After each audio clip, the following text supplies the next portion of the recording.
Yeah, I can only see one person. And we're live now. So hi Heather, it's Hi. good of you to speak with us.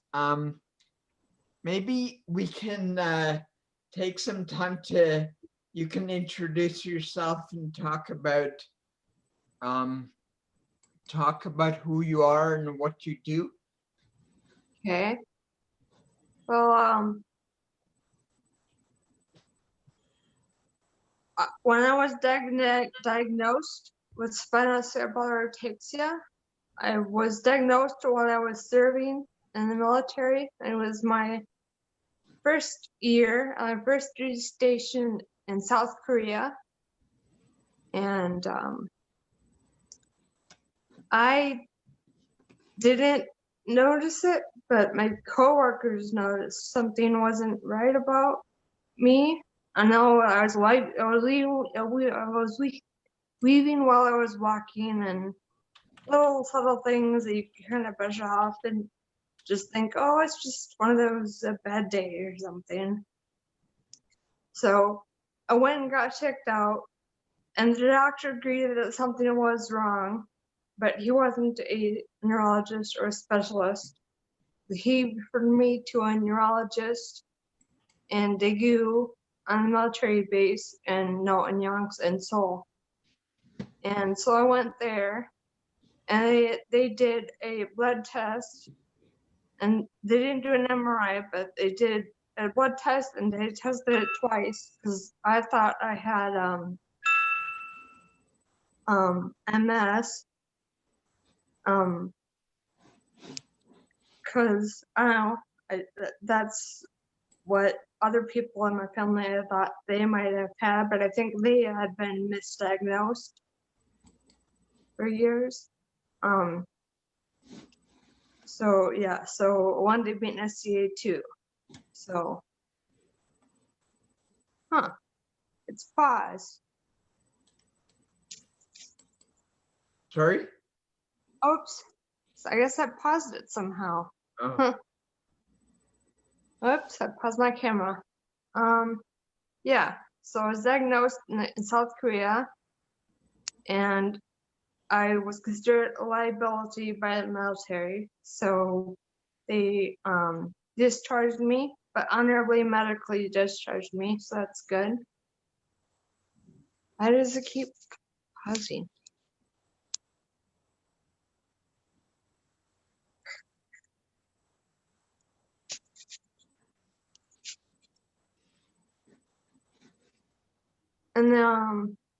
And after South Korea, I was discharged in Fort Lewis in Washington. And at that point, I was like, well, now what? Because I had been planning to spend my life in the military. That was off the table. So I had to figure out what I wanted to do. And I enjoyed video production because that's what I did in the military. I produced videos for on-base like training and interactions between civilians and military. And I enjoyed that. So I pursued that, and I got a bachelor's in video production.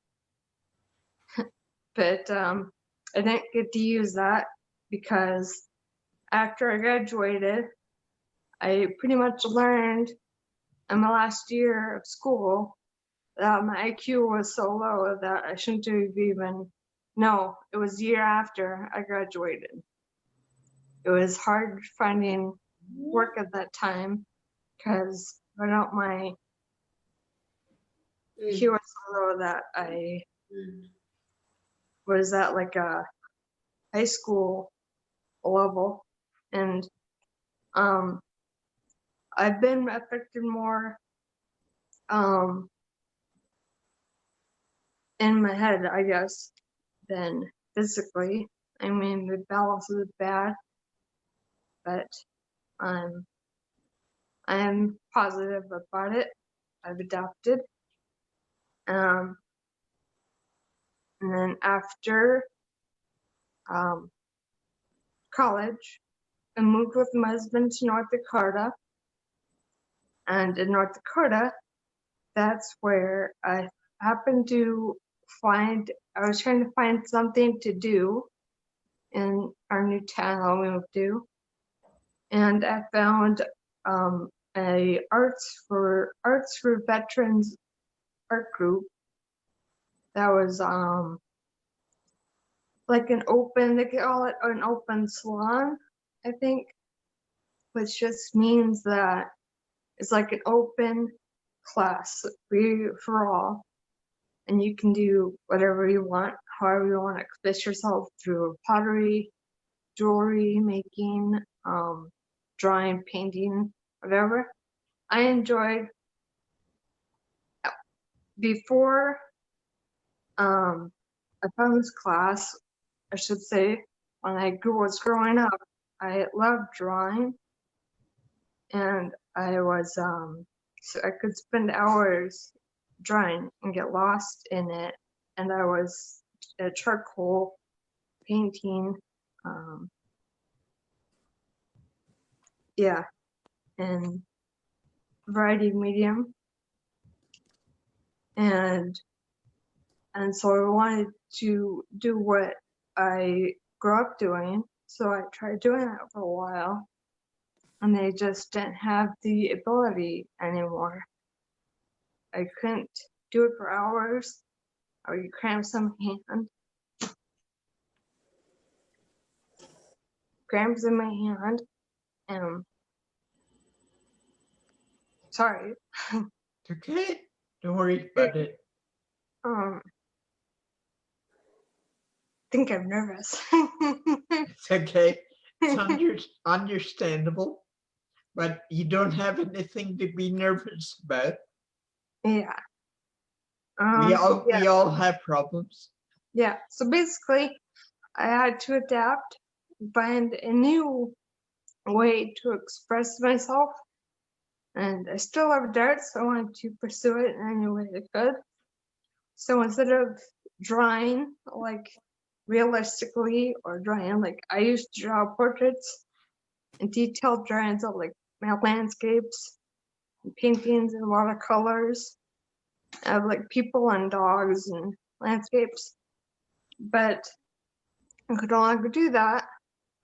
So I was scrolling through Facebook one day, and I happened to stumble across a video showed someone doing a pour painting. And if you don't know what pour painting is, in the basic sense, it's just layering paint in a cup with a medium, which helps the paint to flow across the canvas.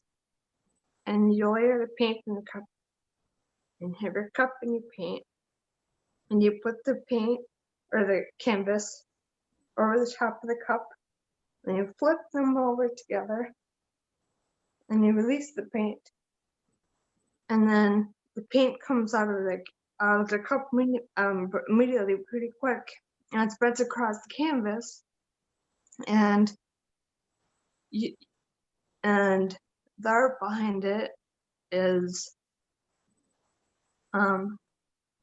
recognizing that it's not just as simple as that. You're not just dumping paint on a canvas and calling it art. It's more than that. You have to, there's weight and balance and a rule of thirds, and it has to look good. You have to kind of know what you're looking for. You know, you can't just randomly mix together paints and throw it on there and say, oh, I'm done. I think your camera got frozen again. Why does it keep doing that? I'm not Sorry, sure. how long's it been frozen? No, just like 5 seconds. Okay. How is that? How Art by Heather got started? Oh yes, sorry, I forgot about that. I was encouraged in pursuing reigniting my passion for art.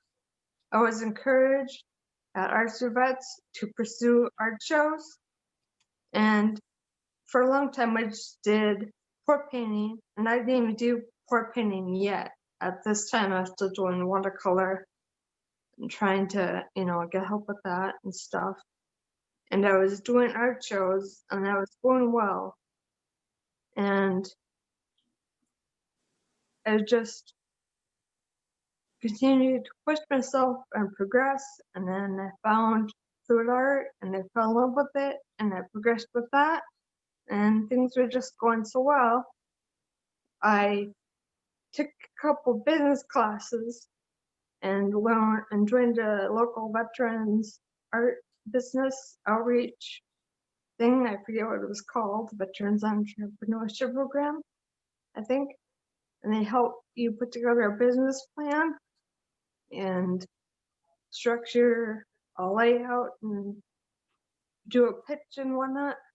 So I did that, and it helped me put together a plan. And so I don't have to use the business plan, but I did trade name, and I created the business officially in 2017 as a small business. And now in 2019, I think it was 2018 or 19, I Arts for Vets had a studio or space downtown where they were renting rooms to veterans and artists, or not veterans, but artists. And so I rented a studio space from them. So I currently have a studio space downtown that I use for selling merchandise like cups and mugs and shirts and prints and whatnot. I do originals. I also do classes and commission work. And I had a piece on display downtown at the Metro Transit Center for a couple of years in 2019. Let's see, I don't know. It's been going really good. I'm very pleased with it. And my takes, and as far as it progressing and interfering with my business, hasn't slowed me down. I basically just adapt. That's all you can do, basically. When it comes down to it, you can either roll over and let it happen, or you make the most of life and do what you can with what you have. So And what I'm doing.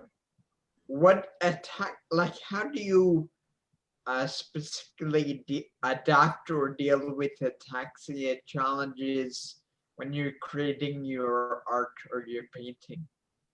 Well, the good thing about pour painting is because it's basically just pouring paint on a canvas and tilting it around.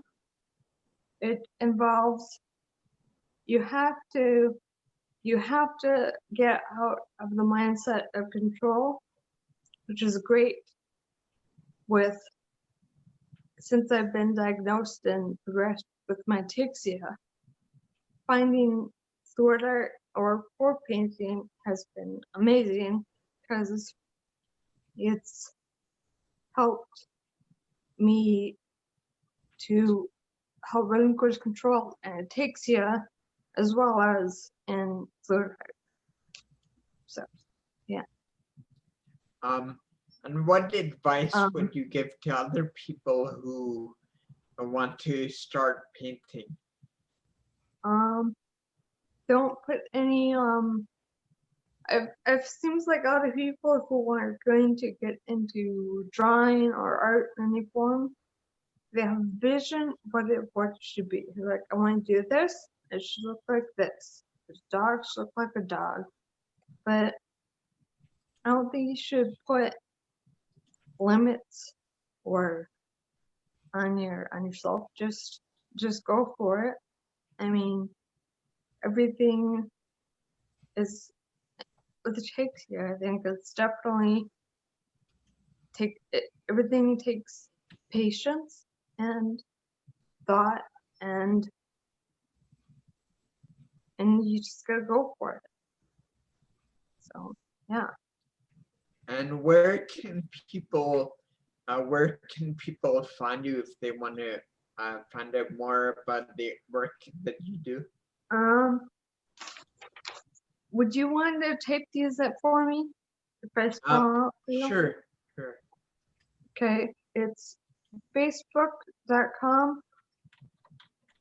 artist Heather Krause, or no, it's artist Heather K. Facebook.com/artist Heather K. Okay, got it. And your Instagram? Instagram.com art by Heather 17.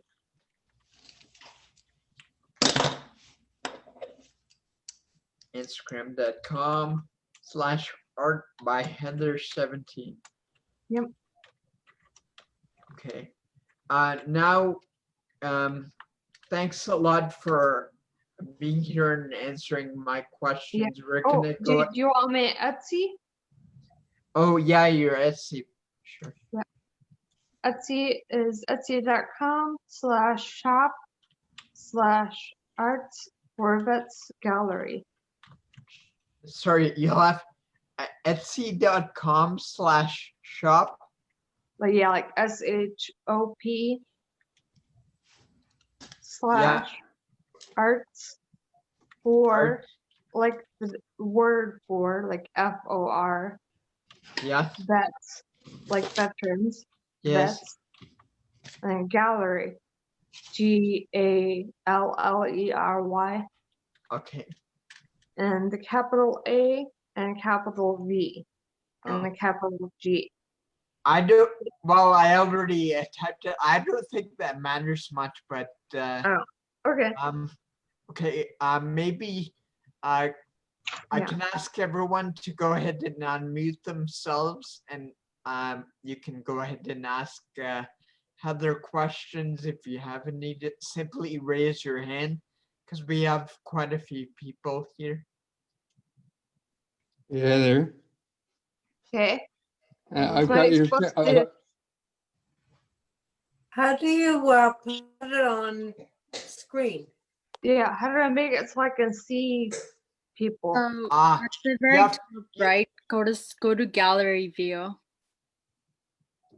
That mine's not showing up. Mine's not showing up either. There's participants. I guess I could try that. Oh, then it shows a list of everyone. Yeah. Oh. Go to view at the top right corner. There we there go. Oh, I know why. Because somehow Heather had screen sharing on. Yep. Yeah. Yeah, that's why I was wondering why it was screwed. Yeah. Heather, we Recording, can't Mark. see you right now, but we Mark, can hear. Huh. Hold on. I gotta go and find it again. Oh, I better. Yeah, okay, it's fine. I gotta. But Jesse, you had a question. Yeah. Yeah. Heather. How do I get back? Are you recording me? Can you see me? I can't see you. I can't even. We're recording, but there's nothing showing up right now. It just says your name, Heather. How do I get to? I think you have to Black press the button. black button and then Okay, there it is.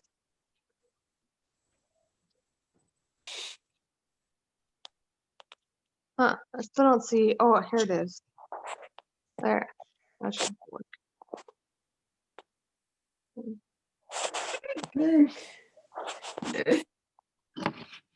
Troy's being a child. there you go.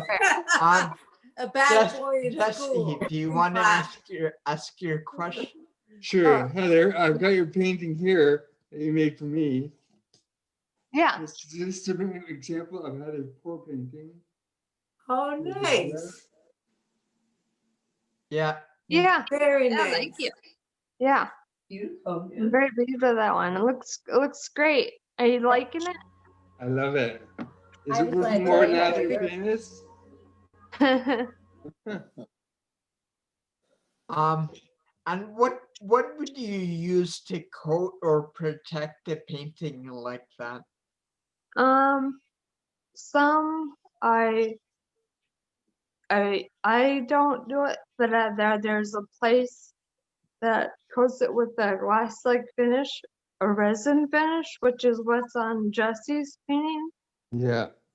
But it's you have to be very careful mixing it together because it's like a chemistry type of thing. And if you do it right, you can cause your painting to like boil up. Hey, And it's very risky to your health. So I prefer to either use a spray varnish or it's called the pour on top coat, where you just pour it on and tilt it off and let it sit overnight. That's an option. Yeah. Hey, Jesse, can you hold it up so we can see it again? Sure. It's beautiful, Heather. You do. It is great. lovely. Wow, that's amazing. It's beautiful. Thank you. Yeah, it's really beautiful. Yep, it is. Very nice. Yeah, I think it's great. Did It really Jesse got use- me thinking about I need to do my art again. Yep, That's awesome. that's what I'm thinking, Amy. I need to start doing art again. Good. See, Yeah. Heather, you have So Heather, you were very motivating. Yes. Yeah. Thank you. I think most of us have a skill or a whatever, Yeah. even just to be with people, whatever Yeah. our skill That's, is, emotional or physical, whatever, that oh. we can still do somehow. That was where was it?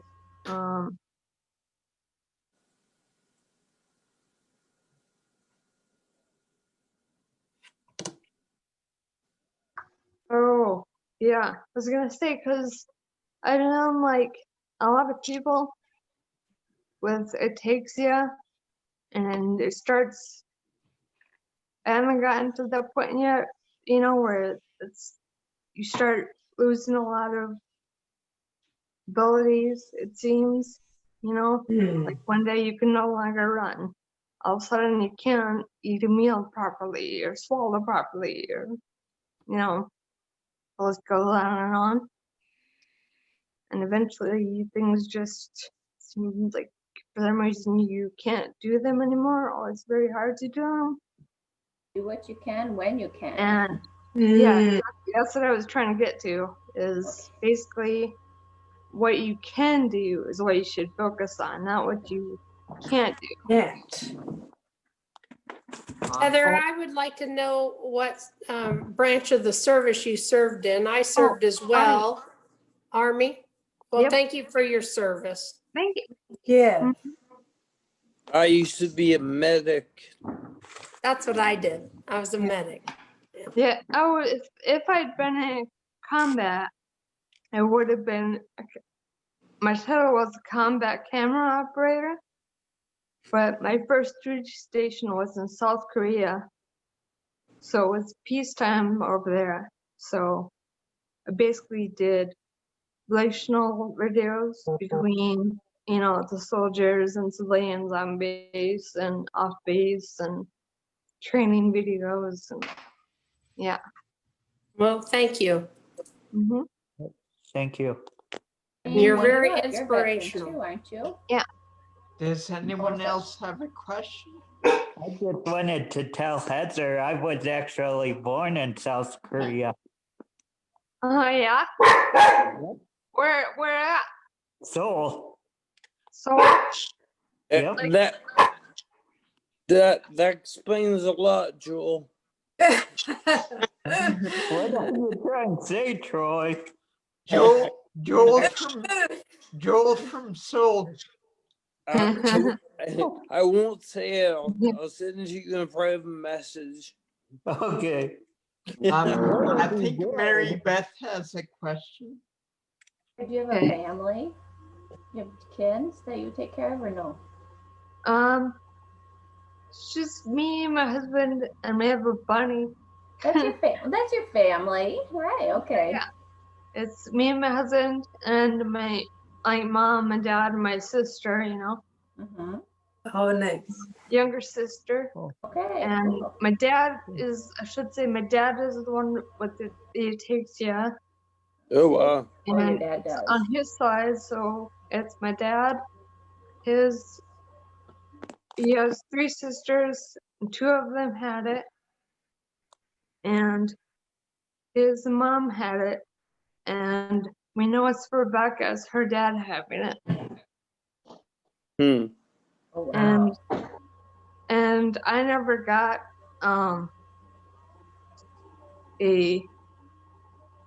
my family throughout the years would get misdiagnosed by doctors or weren't really given answers Hmm. because I don't think they even officially knew about ataxia or like SCA Right. until the 90s, early 90s.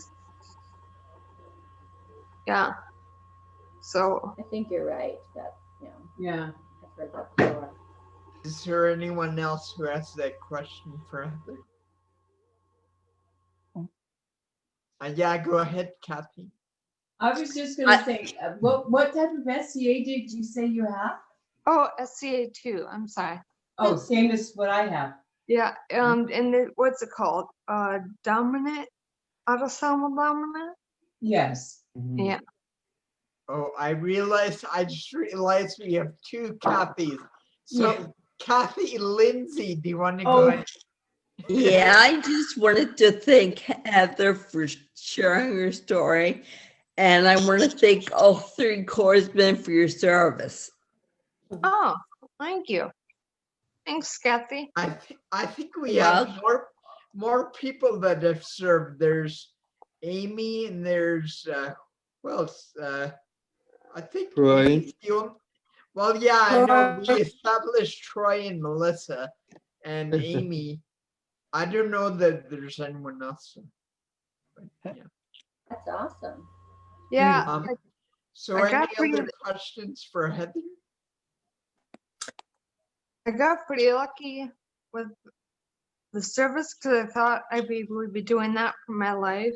But after I was discharged, they connected it to service because they felt that it was kind of brought out from the stresses and Yeah, I made was gonna say, worse probably the stress. sooner by the stressors of rigors of service. So I lucked out because I've only really been able to do a lot because of them. Like I got my first house.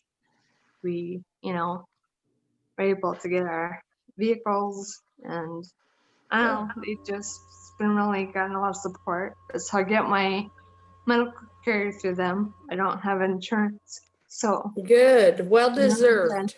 Yes, for sure. Yes. yeah. Well, Kathy Lindsay, go ahead. Mark, yeah, I saw you writing all the information down about her SC site and everything. Could you forward it to me in an email? Because I can't read my own writing. Sure, I could do that. Okay, well, thanks for your time, Heather. Yeah. And thanks for answering all our questions. I'll go ahead and stop the Facebook Live now and the recording.